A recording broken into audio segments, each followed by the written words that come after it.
Hey guys, today I'm going to be showing you my new RBYM TNT engine. So this is a hit and miss engine, and what that means is that when it slows down, what the heck? When the engine slows down, it will start having combustions, which will speed it back up, and that makes it much more fuel efficient. And since we don't have a lot of pressure bombs in this game, that's a pretty good way to run an engine in my opinion. But here it is running. So the way the hit and miss works is this: there's a little speed trigger on this activator here, and it's set to like 20 speed. And when the engine is moving fast, the activator is off because the settings on here say that it's off when it's running over 20 and on when it's running under 20. So that means when it's running under 20, it will be striking these TNT and speeding the engine up. But if it's going faster than 20, then these will just be off, and that means that we can save fuel. So I'll show you that. I'll show you how that works. So if we pull this out here, and these things welded to this part, like anything attached to it in this kind of fashion, like let's say you had a door on here, yeah, that anything activatable on this part can be controlled. So right here we have faster than speed. I wanted it to deactivate because I didn't want it to be activated when it's faster.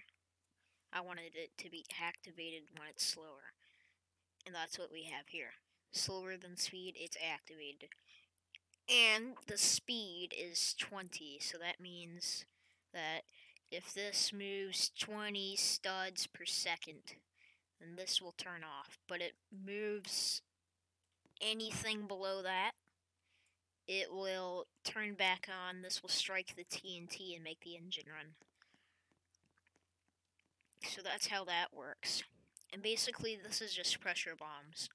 And if you have, if you have an unwelded pressure bomb, unwelded in this type of fashion, so if you have these like this, it'll work. But if you have your TNT connected to the part you want to move, it will not work, and I'll demonstrate that.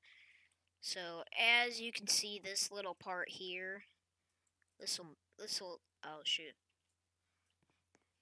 move. But if we go up to here and we click this TNT, that part didn't move because it's welded to that block. So if you want to make an engine, you'll have your TNT unwelded from everything. And as you can see, they're all smooth too, so they can move freely inside of this little chamber here. And then this is run off of shoulder joints here, because shoulder joints are a lot smoother than hinges. They're a lot like ball bearings for hinges. You can kind of see that little activator moving when I spin this too. You can see that in action. But I also have this engine. And this is not a hit and miss engine, but it's just about as accurate as the other one in terms of fuel economy. This one might burn a little bit more fuel. It's hard to get it started sometimes. Once you do, it runs pretty fast.